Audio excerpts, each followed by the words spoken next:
تو اللہ تعالیٰ فرماتا ہے کہ آپ صلی اللہ علیہ وسلم فرما دیجئے کہ بھلا دیکھو تو جنہیں تم اللہ کے سوا پکارتے ہو، اللہ کے سوا پکارتے ہو، پکارنے کا کیا مطلب ہے؟ یعنی انہیں دوست بناتے ہو، اللہ کے سوا ان کی عبادت کرتے ہو، ان سے مدد چاہتے ہو۔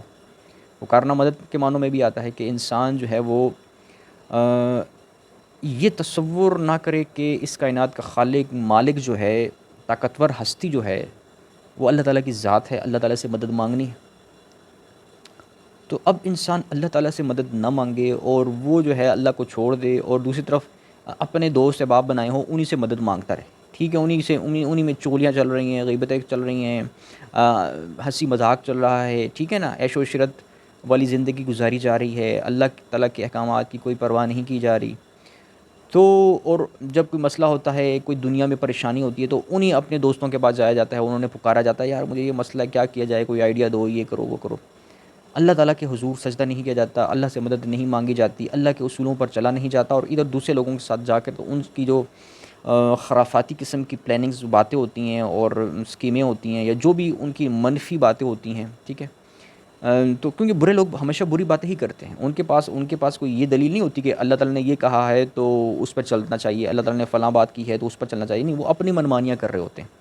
تو یہ جو برے لوگ ہوتے ہیں کیا کرتے ہیں، اللہ تعالیٰ کو چھوڑ کر دوسرے لوگوں کو پکارتے ہیں، دوسرے لوگوں سے مدد چاہتے ہیں، کوئی زندگی میں پریشانی آ گئی، دوسروں کے پاس گئے، ان سے مدد لی، اللہ تعالیٰ سے کوئی دعا نہیں کی، ٹھیک ہے۔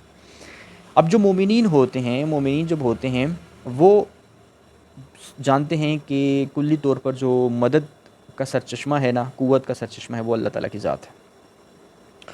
تو کلی طور پر مدد جو ہے وہ اللہ تعالیٰ کی طرف سے ہی آتی ہے۔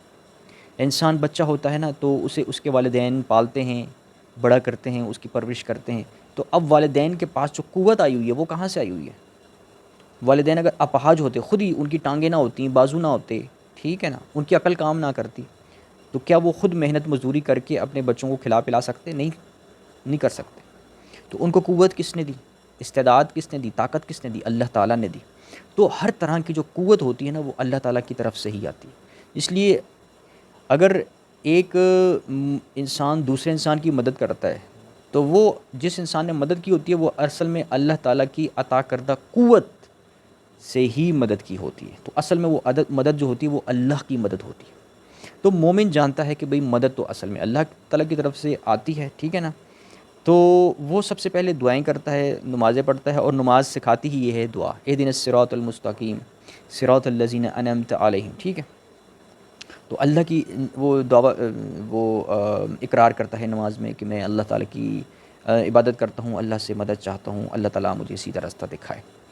تو پھر جب وہ انسانوں کے پاس جاتا ہے، اپنی کوئی پریشانی رکھتا ہے کہ یار میرا یہ مسئلہ ہے، مجھے کوئی آئیڈیا دو، یہ دو وہ دو، تو اب اس کے ذہن میں، اس کے دل میں یہ چیز پہلے سے فٹ ہوتی ہے کہ اس نے جو ہے نا وہ اللہ تعالیٰ کے حکم کے خلاف کوئی کام کرنے نہیں ہے۔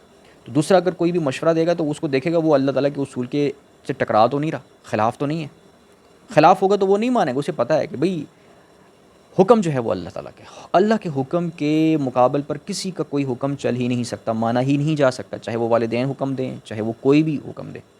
تو اب وہ کس سے مدد لے گا، کوئی مشورہ لے گا، یار مجھے مدد کی ضرورت ہے، مثلا ایک انسان کو جاب کی ضرورت ہے، وہ جاب کے لیے جاتا ہے، تو جاب کے لیے بھی ظاہر ہے وہ دوسرے انسانوں کے پاس جاتا ہے، مدد مانگتا ہے کہ بھئی مجھے جاب چاہیے، مجھے جاب دے دو۔ تو اصل میں وہ یہ نہیں ہوتا کہ اس نے اللہ کو چھوڑ دیا ہوتا، اسے پتہ ہوتا ہے کہ اللہ تعالیٰ نے حکم دیا ہے کہ آپ نے ہاتھ پیر چلانے ہیں، اور ادھر ادھر جو ہے اپنی کھانا پینا ہے، خود کھانا پینا ہے، اپنے اہل و عیال کو کھلانا پلانا ہے، اور محنت مزدوری کرنی ہے۔ تو اس سلسلے میں وہ جاتا ہے، ادھر ادھر جاتا ہے، اور اللہ تعالیٰ پر توکل رکھتے ہوئے وہ جاب کرتا ہے، ٹھیک ہے۔ تو یعنی اسے پتہ ہے کہ محنت تو میں کروں گا، میں جاؤں گا، اور دوسرا کوئی مجھے جاب دے دے گا، میری مدد کرے گا، لیکن اب اسے پتہ ہے کہ یہ سب جو مدد اسے مل رہی ہوتی ہے یہ اللہ کی طرف سے ہی ہوتی ہے۔ اس کا خود گھر سے نکل کر باہر جانا، اسے ٹانگیں کس نے دیں؟ اگر ٹانگیں نہ ہوتی وہ کیسے جاتا؟ ٹھیک ہے نا، ہاتھ نہ ہوتے تو وہ کیسے محنت مزدوری کرتا؟ تو اسے پتہ ہے کہ بھئی اسے تو مومن کو پتہ ہے کہ طاقت ساری تو اللہ تعالیٰ نے دی ہے، ٹھیک ہے، محنت مزدوری کرنے کی، گھر سے نکل کر جاب تلاش کرنے کی ساری طاقت اللہ تعالیٰ نے دی ہوئی ہے۔ پھر جس کے پاس وہ مدد لینے گیا اسے بھی اللہ تعالیٰ نے طاقت دی ہوئی ہے، توفیق دی ہوئی ہے، تو ساری اسے پتہ ہوتا ہے ساری قوت اللہ تعالیٰ کی طرف سے ہی۔ اس لیے وہ کسی بندے پر ایسا بھروسہ نہیں کرتا کہ بس اسی پر بھروسہ کرے، اصل بھروسہ اس کا ہوتا ہے اللہ تعالیٰ کی ذات پر۔ اسے پتہ ہوتا ہے کہ اللہ نہیں چاہے گا تو کہیں نوکری بھی مجھے نہیں مل سکتی، میں چل بھی نہیں سکتا. تو اس حساب سے وہ جو ہے نا وہ کام کرتا ہے، اور وہ پھر جو کچھ دنیا میں اسے ملتا ہے، چاہے وہ اپنی محنت کرے یا نہ کرے، یعنی والدین اسے پالتے ہیں، اس کی پرورش کرتے ہیں، وہاں بچے کی اپنی محنت نہیں ہوتی، تب بھی وہ شکر کرتا ہے بڑا ہو کر کہ اللہ تعالیٰ نے مجھے والدین ایسے دیے جس نے مجھے میری تربیت کی، میرے کھانے پینے کا خیال رکھا. ٹھیک ہے. اور جب وہ خود کمانے کے لائق ہو جاتا ہے، خود کماتا ہے، تب بھی وہ اللہ تعالیٰ کو شکر کرتا ہے، جانتا ہے کہ اللہ تعالیٰ نے ہی مجھے قوت اور طاقت دی ہوئی ہے جو میں محنت مزدوری کر رہا ہوں. اللہ تعالیٰ طاقت نہ دیتا تو میں یہ بھی نہ کرتا نا کام. تو وہ ہر حالت میں شکر کرتا ہے اور جانتا ہے کہ جو کچھ بھی اسے دنیا میں کسی بھی وسیلے سے، سبب سے، انسانوں کی مدد سے جو کچھ اسے مل رہا ہے نا، چاہے مفت میں مل رہا ہے، چاہے محنت کر کے مل رہا ہے، دونوں صورتوں میں وہ دراصل اللہ تعالیٰ کی طرف سے ہی آ رہا ہے. ٹھیک ہے.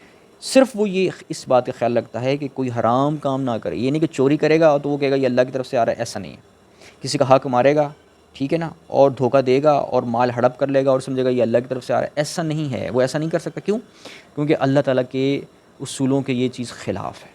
تو وہ ہر کام جو کرتا ہے نا وہ اللہ تعالیٰ کے اصولوں کے مطابق کرتا ہے، اور پھر اسے جو جائز کام کرتا ہے اور حلال طریقے سے کماتا ہے، اور جو کچھ بھی اسے دنیا میں فائدے مفادات مل رہے ہوتے ہیں محنت کر کے یا بغیر محنت کے.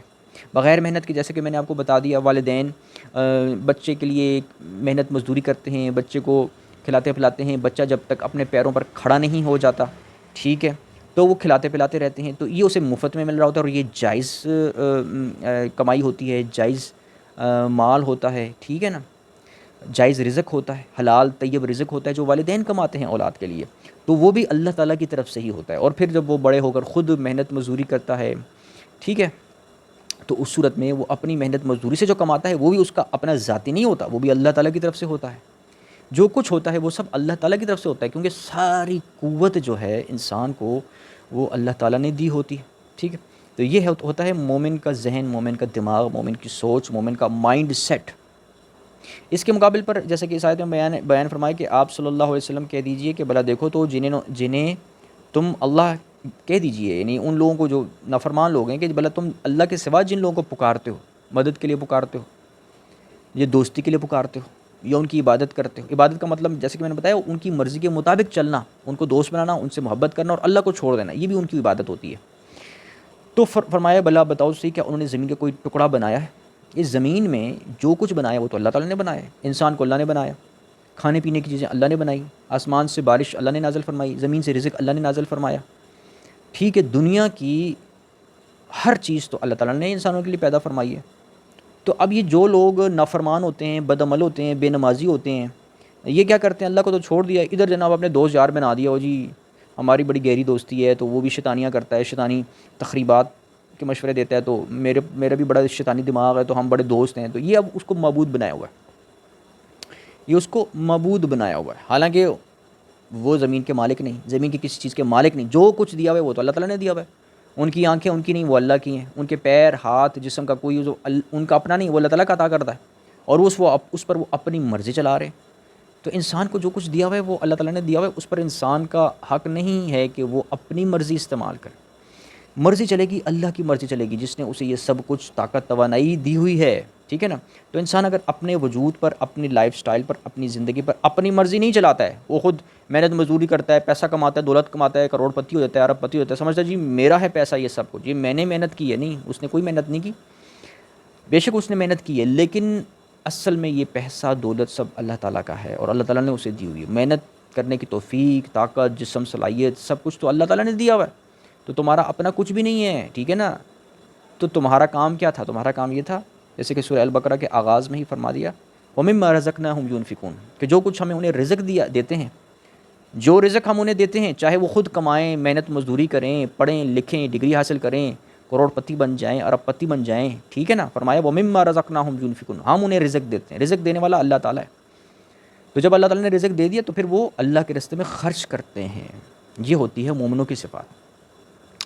اب خرچ کرنے سے کیا مراد ہے؟ یہ مطلب نہیں کہ صرف آپ نے چندہ دے دیا کسی کو تو پیسے دے دیے یا زکوٰۃ دے دی، صرف یہ خرچ نہیں ہوتا.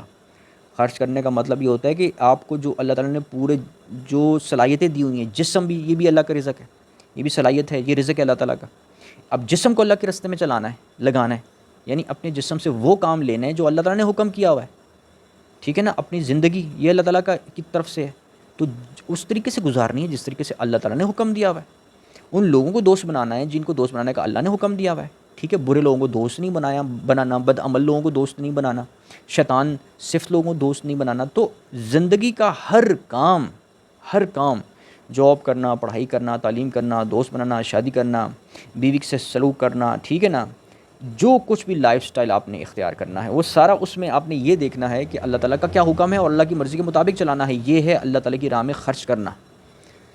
تو اللہ تعالیٰ کی راہ میں رزق خرچ کرنا یہ ہوتا ہے، ٹھیک ہے نا، صرف یہ نہیں کہ پیسہ دولت آپ کے پاس تنخواہ مل گئی تو آپ نے جناب خرچ کر دیا، چندہ دے دیا، زکوٰۃ دے دیا، بس یہ خرچ ہو گیا، یہ خرچ صرف نہیں ہے۔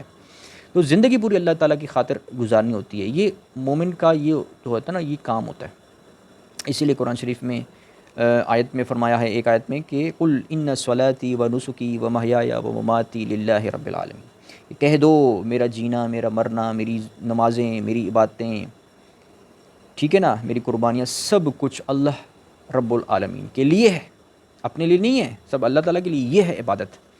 عبادت کا مفہوم یہ ہے کہ سب کچھ کرنا ہے اللہ کے لیے کرنا ہے۔ تو اللہ فرماتا ہے، آپ صلی اللہ علیہ وسلم فرما دیجئے کہ بھلا دیکھو تو صحیح کہ جنہیں تم اللہ کے سوا پکارتے ہو، مجھے بھی تو دکھاؤ کہ انہوں نے زمین کا کون سا ٹکڑا بنایا ہے؟ انہوں نے تو زمین میں کچھ نہیں بنایا، ٹھیک ہے۔ انہوں نے اگر کچھ پیسہ دولت کمائی ہے اور تمہیں بڑا فخر ہے کہ تمہارے دوست بڑے امیر و کبیر ہیں، تو وہ انہیں طاقت اور توانائی سب اللہ تعالیٰ نے دی ہے، وہ بھی اللہ تعالیٰ کا ہے، ان کا جسم بھی اللہ کا ہے، ان کا مال بھی اللہ کا ہے، ٹھیک ہے نا۔ تو عبادت تم نے اس کی نہیں کرنی، تم نے اللہ کی عبادت کرنی ہے جس نے یہ سب طاقت اور توانائی دی ہوئی ہے۔